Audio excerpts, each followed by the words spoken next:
नमस्कार, IND special में आपका स्वागत है। मैं हूं मनोज सैनी।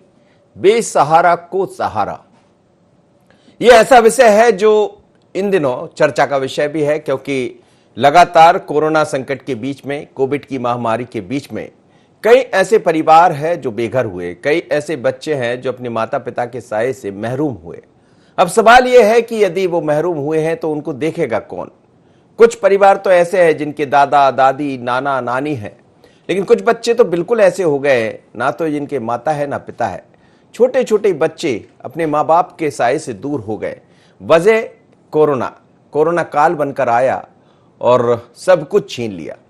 लेकिन अब मध्य प्रदेश की सरकार ने कदम आगे बढ़ाया और देश की पहली ऐसी सरकार होगी जो बेसहारा बच्चों को सहारा देने जा रही। मुख्यमंत्री शिवराज सिंह चौहान ने लगातार बच्चों के हित में काम करते हैं और बच्चों की बात भी करते हैं। कभी मामा के रूप में उनकी पहचान होती है तो कभी भांजे के रूप में वो खुद बच्चों को बुलाते हैं, संबोधित करते हैं। लेकिन अब फिर एक बार उन्होंने वही रूप दिखाया मुख्यमंत्री शिवराज सिंह चौहान साहब की सरकार ने, और बच्चों के जीवन यापन की जिम्मेदारी अब मुख्यमंत्री स्वयं ले रहे। बड़ा ऐलान किया है उनकी तरफ से, और जो बच्चे बेसहारा हो गए हैं उनके लिए सरकार पेंशन देगी और जितनी जो सुविधाएं दे सकती है वो अलग। बच्चों को पढ़ाने की जिम्मेदारी भी सरकार की होगी, और मुफ्त शिक्षा जिसका हम जिक्र कर रहे हैं वो भी बच्चों के लिए दिया जाएगा। साथ ही मुफ्त राशन भी मिलेगा। तो क्या है सरकार का प्रोग्राम, क्या है सरकार का ऐलान, जरा सुनिए मुख्यमंत्री शिवराज सिंह चौहान को। और क्या कहना है डॉक्टर नरोत्तम मिश्रा, मध्य प्रदेश के गृह एवं जेल मंत्री, सुनिए दोनों।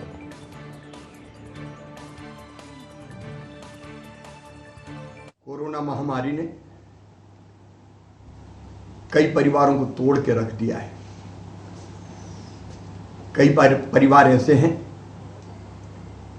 जिनके बुढ़ापे की लाठी के सहारे छिन गए, और कुछ परिवार ऐसे हैं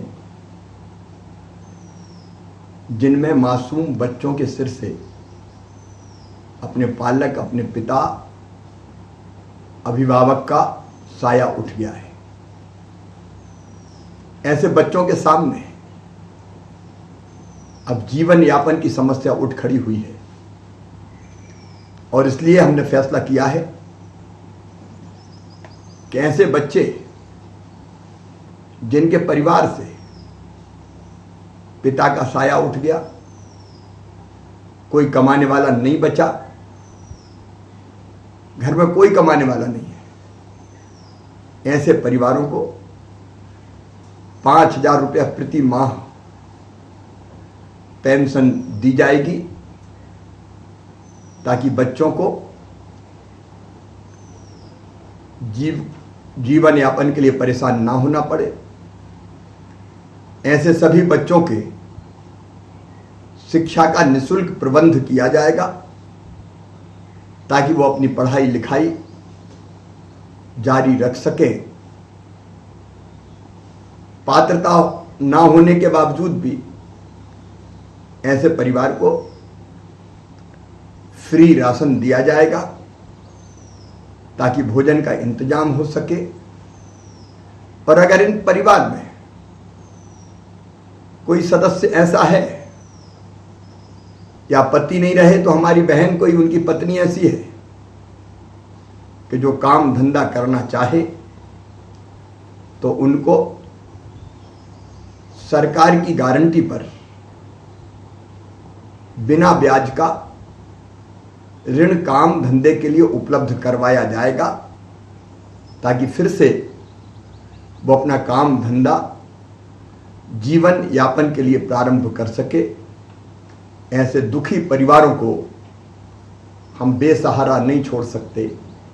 उनका सहारा हम हैं, प्रदेश की सरकार है। ऐसे बच्चों को भी चिंता करने की जरूरत नहीं है। वो प्रदेश के बच्चे हैं, प्रदेश उनकी देखभाल करेगा, प्रदेश उनकी चिंता करेगा।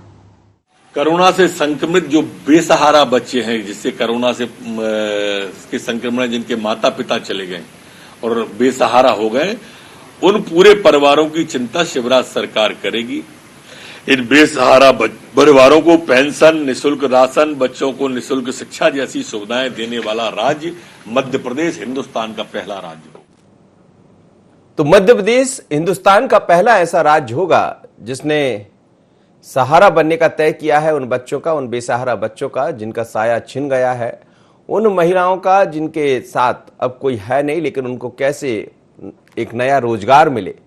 तो शिवराज सरकार है, मुख्यमंत्री शिवराज सिंह चौहान हमेशा संवेदनशील मुख्यमंत्री है और उनकी संवेदनशीलता दिखाई भी देती है जब ऐसे कभी कोई मौके आते। ईश्वर ना करें कि ये सब दिखाई दे, जल्दी हम कोरोना के संकट से निपटे और इस जंग को जीतें। लेकिन इस जंग के बीच में जिन परिवारों ने अपनों को खो दिया है, अब उसकी तरफ सरकार है, बेसहारों को सहारा।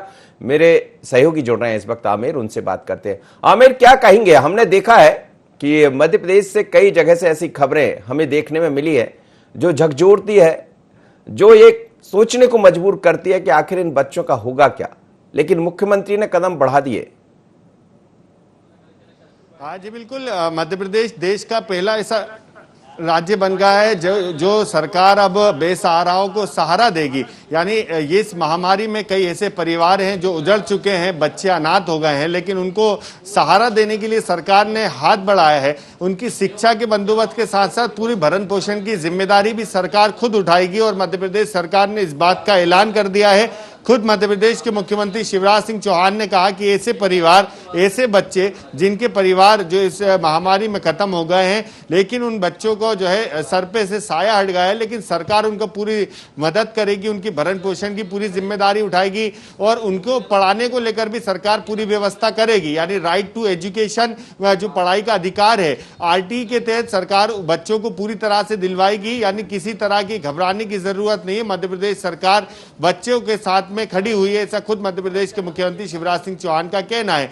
क्योंकि ये भी देखने को मिल रहा है, क्योंकि इस महामारी के समय में जहां पर कई ऐसे परिवार हैं जो कोरोना संक्रमित होकर दुनिया से जा चुके हैं, कई बच्चे अनाथ हो गए हैं, लेकिन उनको जो है आगे काफी परेशानियों का सामना करना पड़ सकता है। इसको देखते हुए मुख्यमंत्री शिवराज सिंह चौहान ने ये जो है बड़ी पहल यहां पर की है और सरकार जो है बेसहाराओं का सहारा बनकर यहां पर खड़ी होती नजर आ रही है। इसको लेकर खुद आज सरकार ने ऐलान किया है, इनको पेंशन के रूप में भी 5,000 रुपए की राशि यहां पर दी जाएगी। उनके राशन की व्यवस्था सरकार करेगी, भरण पोषण की व्यवस्था की जाएगी और इसके साथ में पढ़ाई का जो इंतजाम, एक बड़ी जो कह सकते हैं कि आर्थिक संकट ऐसे परिवारों के सामने देखने को मिलता है। अगर माँ बाप नहीं हो तो मुश्किल होता है बच्चों का पढ़ना, लेकिन जब तक पढ़ेगा नहीं तो बढ़ेगा कैसे। इसी को ध्यान में रखते हुए सरकार ने अब पढ़ाई की व्यवस्था भी सरकार ऐसे बच्चों की करेगी। आरटीई के तहत बच्चों को राइट टू एजुकेशन यानी पढ़ाई का अधिकार बच्चों को दिलवाया जाएगा, पेंशन दिलवाई जाएगी, भरण पोषण की व्यवस्था सरकार करेगी। यानी कहा जा सकता है कि संकट की घड़ी में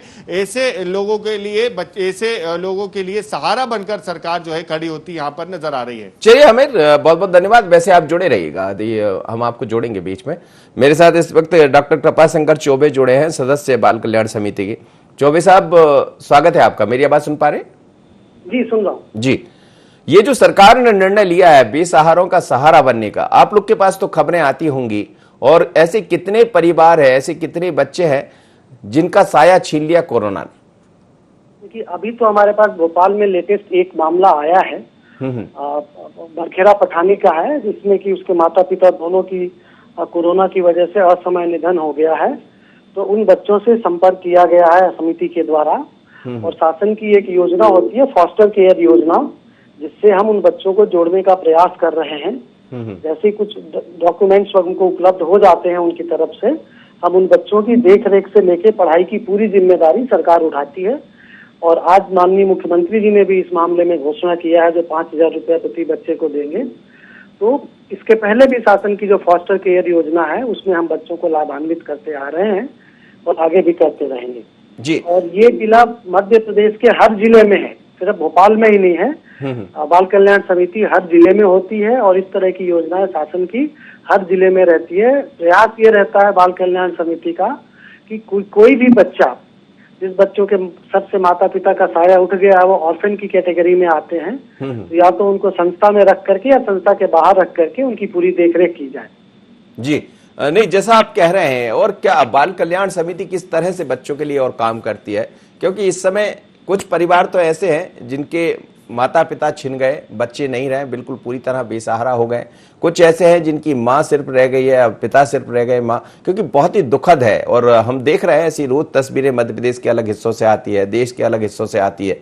तो क्या कुछ और बाल कल्याण करता है? जी, बाल कल्याण समिति मुख्य रूप से CNCP बच्चे होते हैं, देख रेख एवं संरक्षण के बालकों के लिए काम करती है। और जो फॉस्टर केयर योजना है, स्पॉन्सरशिप योजना, दो मुख्य योजनाएं हैं। तो स्पॉन्सरशिप योजना में जिसमें माता पिता दोनों नहीं रहे या जो सिंगल पेरेंट्स है, जैसे आपने बताया कि माँ खत्म हो गए हैं या पिता शांत हो गए हैं, उन बच्चों को भी जोड़ा जाता है। या अगर माता पिता के होते हुए भी बच्चे गरीब हैं, कई बार BPL परिवार होता है, बिलो पॉवर्टी लाइन जो होता है, जिनके पास संसाधनों की कमी है, उन बच्चों की देखरेख भी करते हैं। सड़क पे घूमते हुए कोई भी बच्चा अगर आपको दिखता है, किसी को भी दिखता है, तो आप वहाँ के जिले की बाल कल्याण समिति को या 1098 जो पूरे देश में एक नंबर है, चाइल्ड लाइन का जो नंबर है, उस पर संपर्क कर सकते हैं। उस बच्चे की पूरी व्यवस्था वहाँ की बाल कल्याण समिति करती है। जी जी, चलिए मेरे साथ इस वक्त ज्ञानेंद्र पुरोहित भी जुड़ गए, सचिव है आनंद सर्विस सोसाइटी के, जो बच्चों के लिए काम कर रही है। पुरोहित साहब, स्वागत है आपका। क्या कहेंगे आप, मुख्यमंत्री शिवराज सिंह चौहान साहब ने एक बड़ा निर्णय लिया है और निर्णय यह है कि अब जिन बच्चों का साया छिन गया उनको 5,000 रुपये मासिक सरकार पेंशन देगी, प्लस उनके भोजन रहने की व्यवस्था भी होगी। क्या कहेंगे आप? बहुत स्वागत योग्य कदम है ये। और एक ही इसमें जो बहुत बड़ी चीज थी कि इनका आगे क्या होगा। बस ये एक दिक्कत यही होती है कि शासन नई नई तरह की स्कीम्स लाता है, बट जब सरकार बदलती है तो वो स्कीम बंद कर दी जाती हैं। कहीं इसका ऐसा सिस्टम भी डेवलप होना चाहिए कि जैसे एक ECS होता है, अभी शासकीय प्रक्रियाओं में कई बार स्वीकृति होने में समय लगता है, कभी कुछ होता है, कभी अधिकारी बदल जाते हैं। तो डायरेक्ट ऐसा, क्योंकि ये एक ऐसी विपदा आई है, कई बच्चे हम देख रहे हैं जो अनाथ हो गए हैं, जिनके पेरेंट्स की डेथ हो गई है। ऐसी विपदा में उनको कहीं भटकना ना पड़े और उनके खाते में ECS से पैसा डायरेक्ट ऑटोमेटिक ट्रांसफर हो जाए। और ये स्वीकृति ऐसी होनी चाहिए, क्योंकि सरकारें बदलती हैं, अधिकारी बदलते हैं, तो उन बच्चों का लालन पालन पर दिक्कत आ सकती है। स्वागत योग्य कदम है, बहुत शानदार चीज हुई है। साथ में एक जो पोस्टर केयर की बात, जैसे अभी सर बता रहे थे, बाल कल्याण समिति काफी अच्छा काम करती है, 1098 चाइल्ड लाइन से भी होता है, सब कुछ होता है।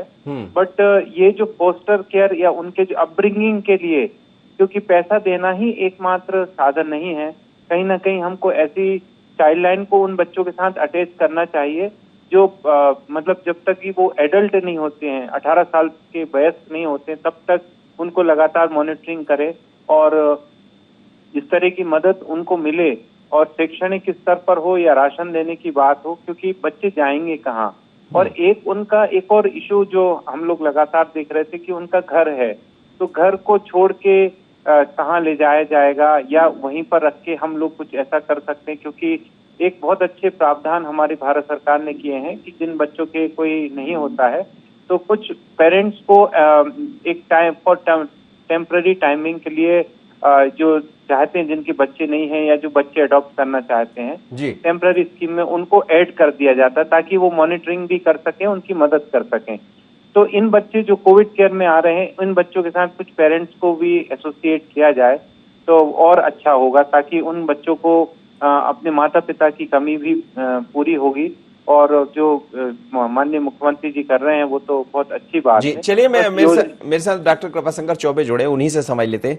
डॉक्टर साहब, ऐसा भी कुछ है क्या, जैसा कह रहे हैं कि बच्चे माता पिता की कमियां होंगी, अब वो तो खैर माँ बाप की जो कमी होती है वो कभी पूरी नहीं होती है, लेकिन कैसे वो इस तरह की जो दिक्कतें हैं उनका सामना ना करना पड़े, उनके मन से भाव हट जाए, क्योंकि एक उम्र होती है, एक उम्र के बाद धीरे धीरे कर बच्चे ढलने लगते हैं। तो क्या ऐसी भी कोई व्यवस्था है बाल कल्याण समिति की तरफ से? देखिए, इसमें जो 2-3 बातें जो उन्होंने कही हैं, तो पहला तो जो भी पैसा होता है वो सीधे ECS के माध्यम से खाते में ही जाता है। और ये लगातार योजना जो फॉस्टर केयर योजना का मैंने बताया, वो बहुत पहले से चल रही है और वो आगे भी चलती रहेगी। तो सरकार बदलने के साथ या अधिकारी बदलने के साथ ये योजना बंद नहीं होगी। तो इस योजना पे ये योजना हमेशा लागू रहेगी, बच्चों का हमेशा इसमें भला होता रहेगा। और फॉलो अप की जहाँ तक बात है, तो इसमें जो भी बच्चे इस स्कीम से जोड़े जाते हैं, उनका चाइल्ड लाइन के माध्यम से या NGO के माध्यम से बाल कल्याण समिति और जिला जो डिस्ट्रिक्ट प्रोटेक्शन ऑफिसर होता है, जिला संरक्षण अधिकारी, वो हर महीने उन बच्चों का लगातार मॉनिटरिंग की जाती है 18 साल तक कि उनका स्कूल में एडमिशन हुआ है कि नहीं हुआ है, वो क्या खा रहे हैं, जी। क्या पहन रहे हैं, वो सारी चीजों की सतत मॉनिटरिंग की जाती है। जब परिवार की बात है तो पहला प्रयास होता है कि परिवार में रहकर ही बच्चों का पुनर्वास कराया जाए। मान लीजिए किसी बच्चे के माता पिता दोनों खत्म हो गए हैं, तो ऐसे में क्या हम ये देखते हैं कि उनके निकट संबंधी है, कोई चाचा है, कोई मामा है, कोई मौसा हो, क्लोज रिलेशन में अगर कोई तैयार होता है उन बच्चों को लेने के लिए, तो हमारी पहली प्राथमिकता होती है कि उन बच्चों को वहीं रखते हुए शासन की योजनाओं का लाभ दिया जाए। अब कोई नहीं रहता है, फिर वो बालक ऑर्फन की कैटेगरी में आ जाता है, और ऐसे बालक फिर हमारे साथ CCIs में आ जाते हैं, चाइल्ड केयर इंस्टीट्यूशन जो हर शहर में बने हुए हैं, उसमें रह के बच्चों का अपने बच्चों की तरह ही हम देखभाल करते हैं 18 साल तक, और उसके बाद जरूरत पड़ती तो 21 साल, जब तक वो अपने पैरों पर नहीं खड़ा हो जाता है तब तक उसकी पूरा लालन पालन से लेकर के उसकी सारी व्यवस्थाओं की जिम्मेदारी होती है। जी जी। ज्ञानेंद्र पुरोहित जी, अभी ये जो दौर चल रहा है जिसका हम जिक्र कर रहे हैं, जिसके कारण सरकार ने भी कदम बढ़ाया और देश में पहला ऐसा राज्य मध्य प्रदेश बना है, लेकिन आपके पास ऐसे कितने बच्चों की सूचना है जो महरूम हो गए अपने परिवार से, जिन्होंने अपने माता पिता को खो दिया? क्या आपके पास लोग पहुंच रहे हैं या आप इस पर काम कर रहे हैं? ज्ञानेंद्र जी, आवाज आ रही है सर? हाँ जी जी जी। कुछ आंकड़े हमारे पास आए हैं, कुछ लोगों की जानकारियां आई हैं, जिससे एक बात ये भी आई है कि एक पिता की मृत्यु हो गई है, माँ तो घर हाउस वाइफ थे। अब उन्होंने भी मदद मांगी है कि हमारा बच्चा है, हमारे घर में इतने सारे बच्चे हैं और हमारा मतलब पति का भी देहांत हो गया है। तो कहीं ना कहीं इस तरह की चीज, जहाँ पे कई जगह ऐसे भी समाचार मिले हैं कि जब माता पिता दोनों की डेथ हो गई है, और एक जो जैसे ये बताया मैंने कि एक वहां पर तो हम लोगों ने उनको राशन वगैरह की व्यवस्था कराई, कुछ हम लोग मदद करवा रहे हैं, लेकिन ये जो जिस तरह की सूचनाएं आ रही हैं, काफी दर्द मतलब होता है कि जब माता पिता नहीं है और बच्चों का लालन पालन कौन करेगा। ऐसी स्थिति में यदि हमारे माननीय मुख्यमंत्री जी सामने आ रहे हैं, और सबसे बड़ी बात जो सर ने कही कि मतलब सरकारें बदलती हैं लेकिन विभाग की योजनाएं वही रहती हैं, ये बहुत अच्छी बात मुझे लगी, क्योंकि विभाग महिला बाल विकास विभाग लगातार इस तरह की चीजों पे वर्कआउट तो कर रहा है, बट कहीं ये बच्चों का लालन पालन पेपर वर्क में ना होकर रह जाए, यहीं पर एक भय रहता है, क्योंकि इन बच्चों का कोई गार्जियन नहीं होता है, या गार्जियन है भी, क्योंकि आजकल की दुनिया बड़ी वेस्टेड वर्ल्ड हो चुकी है। मतलब सब लोग अपने परिवार तक सीमित होकर रहना चाहते हैं, कोई अपने क्लोज रिलेटिव के बच्चों पे इतना फोकस नहीं करते हैं जी। तो ऐसी स्थिति में उन बच्चों की सिक्योरिटी बहुत आवश्यक है। और जैसे एक नेशनल ट्रस्ट एक्ट बना हुआ है जो मंदबुद्धि बच्चों के लिए लीगल गार्जियनशिप का एक्ट बना है, मैं ये प्रस्तावित करना चाहूंगा कि एक लीगल गार्जियनशिप जैसे मंदबुद्धि बच्चों के लिए भारत सरकार के द्वारा योजना बनाई गई है, तो इन बच्चों के लिए भी फोस्टर केयर के हिसाब से लीगल गार्जियनशिप किया जाए, ताकि जिम्मेदारी सुनिश्चित की जा सके कि मतलब इनको बाकायदा उतना प्रेम और आप लोग क्या करते हैं अपने तरफ से? आप जो कर रहे हैं, आपकी संस्था जो आनंद सर्विस सोसाइटी जो आपने बना रखी है, आप लोग कैसा सहयोग करते हैं बच्चों को? जी, हम लोग जो है उनको ये प्रयास कर रहे हैं लगातार, क्योंकि हमारा मेनली फोकस दिव्यांग बच्चों पर ज्यादा है, क्योंकि दिव्यांग बच्चों को अधिकतर कोविड नहीं था तो भी लोग छोड़ के जा रहे थे, और इंदौर देश का पहला शहर है जहाँ पे मंदबुद्धि दिव्यांग बच्चों का अनाथ आश्रम भी बना है, मतलब जो है चिल्ड्रंस होम पहला देश का बना है। और अभी हम लोगों ने मूक बधिर बच्चों के लिए प्रस्ताव दिया है जो कि भोपाल में लंबित है, क्योंकि देश भर में कहीं पर ये सब सुविधाएं नहीं है, क्योंकि दिव्यांग है, मंदबुद्धि है, उसको छोड़ दिया जा रहा है। और यदि मान लीजिए कुछ ऐसी स्थिति है, अभी पिपरिया से हमारे पास एक समाचार प्राप्त हुआ कुछ ही देर पहले, एक मूक बधिर महिला बोल रही है कि उसका बच्चा है, मतलब उसको पेट में दर्द हो रहा है, कोई डॉक्टर को कहाँ ले जाएं क्योंकि कोरोना फैला हुआ है, तो हम लोग उसकी हेल्प करने में लगे हुए। ऐसे कई लोग हैं जिनकी मदद बच्चों को बहुत अति आवश्यक है इस समय में, तो हम लोग लगातार साइन लैंग्वेज उनकी समझते हैं, उनकी भाषा में बात करके उनको जो भी मदद हो सकती है। अभी हम लोगों ने एक हेल्पलाइन नंबर और एक हैशटैग मिशन पुष्पा करके एक हमने कोविड केयर चालू किया है, जिसमें पूरे देश भर के दिव्यांग बच्चों पे हम लोग फोकस कर रहे हैं कि कहीं पर किसी भी तरह की कोई समस्या है तो हम लोग जो दिव्यांग कमिश्नर होते हैं इसके नहीं, लेकिन ये जो बच्चे हैं, जो बेसहारा बच्चे हैं, जिनका अब कोई नहीं, सरकार ने तो अपने कदम बढ़ा दिए और सरकार ने कहा भी है कि हम पूरी जिम्मेदारी उसकी निभाएंगे, लेकिन हम देखते हैं कई दफा बहुत सारे एनजीओ, बहुत सारी संस्थाएं, नाम बड़े होते हैं पर उस तरह का काम दिखाई नहीं देता। मेरा आशय आपसे बिल्कुल नहीं है, आपके काम को वो नहीं है, लेकिन ऐसा भी होता है कि बच्चों के नाम पर कई सोसाइटियां चल रही है ज्ञानंद जी, लेकिन काम उस तरह से नहीं कर रही। ये जरूर होता है, एक फंड होता है सरकार का, उसका उपयोग हो जाता है। तो क्या ऐसे लोग भी हैं अभी जो इस तरह से नाजायज फायदा भी उठा रहे हैं इसका?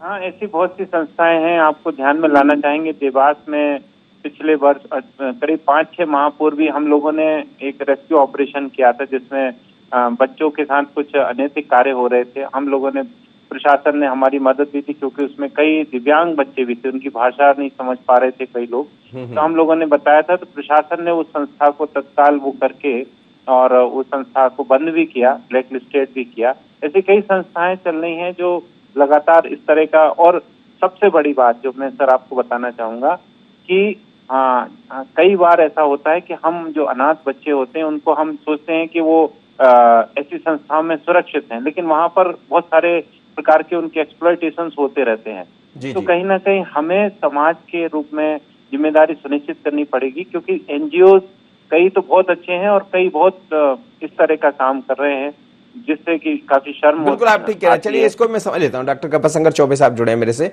डॉक्टर साहब, निश्चित रूप से सरकार ने बहुत अच्छा काम किया है और ऐसे महरूम बच्चों को साया मिल भी जाएगा, लेकिन कई ऐसे एनजीओ है, कई ऐसी संस्थाएं हैं, नाम बड़े दर्शन खोटे।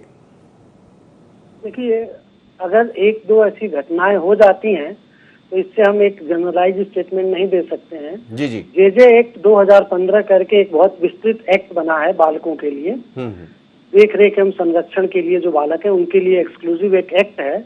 उसमें करीबन जो धाराएं लगती हैं, अगर कोई संस्था होती है तो उसके विरुद्ध, और लगातार मॉनिटरिंग होती है हर जिले में। जो संस्था जे एक्ट में रजिस्टर्ड है, जहाँ पे हम बच्चों को रखते हैं, जैसे अभी सबसे बात हो रही थी तो इन्होंने बताया कि दिव्यांगजनों की कोई संस्था नहीं है।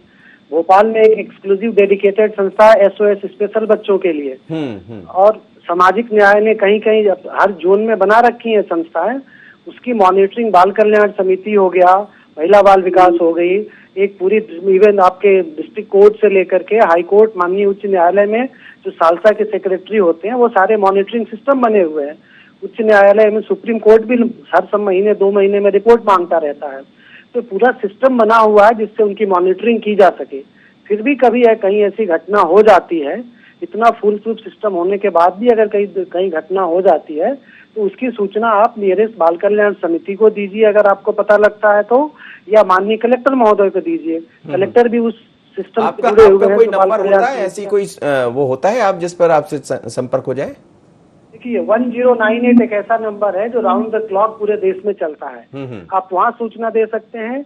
नहीं तो जैसे अभी आपको लग रहा तो व्यक्तिगत मेरा जो नंबर है आप दे सकते हैं, जिसपे लोग मुझे बता सकते हैं। मैं पूरे प्रदेश में इसको कोऑर्डिनेट कर सकता हूँ। हम लोग ऑलरेडी कर ही रहे हैं इस विषय को लेकर के। तो हर जिले में 5 सदस्य बाल कल्याण समिति में होते हैं जो एक्सक्लूसिव इसी पे काम करते हैं। उनका काम ही यही है कि बालकों की सुरक्षा, संरक्षण और उनका बेहतर देखभाल। चलिए, आप लोग बहुत अच्छा काम कर रहे हैं, करते रहिए। और निश्चित रूप से इन दिनों तो जो खबरें आई है वो हम सबको हतप्रभ करने वाली है, हम सबके जहन में रोंगटे खड़े कर देती है जब ये पता लगता है कि फलाने बच्चे के साथ उसके परिजन नहीं रहे और वो सब कोविड का शिकार हो गए। तो आपके आजू बाजू आपके कहीं कोई ऐसी खबर आपको दिखाई देती है तो आप बाल कल्याण जो समिति है उसमें आप जाकर कोई मदद कर सकते हैं। और मुख्यमंत्री शिवराज सिंह चौहान बेहद संवेदनशील है, बच्चों के मामा के रूप में जाने जाते हैं। और एक बार फिर उन्होंने एक नया प्रोग्राम शुरू किया, नया सहारा देने का एक शुरुआत की, यानी बेसहारा का सहारा बने हैं। तो हमें उम्मीद है कि ईश्वर ना करे कि ऐसा दिन किसी बच्चे को देखना पड़े, लेकिन ये तो महामारी है। महामारी देखकर नहीं आती कि कौन से बच्चे के कौन से माता पिता, वो तो जहां लग जाए, जिसको लग जाए उसको अपना शिकार बना लेती है। तो अच्छा कदम है सरकार का, और हिंदुस्तान का पहला ऐसा प्रदेश मध्य प्रदेश है जहां बेसहारा को सहारा मिलेगा। इतना ही, मुझे दीजिए इजाजत, बने रहिए ND24।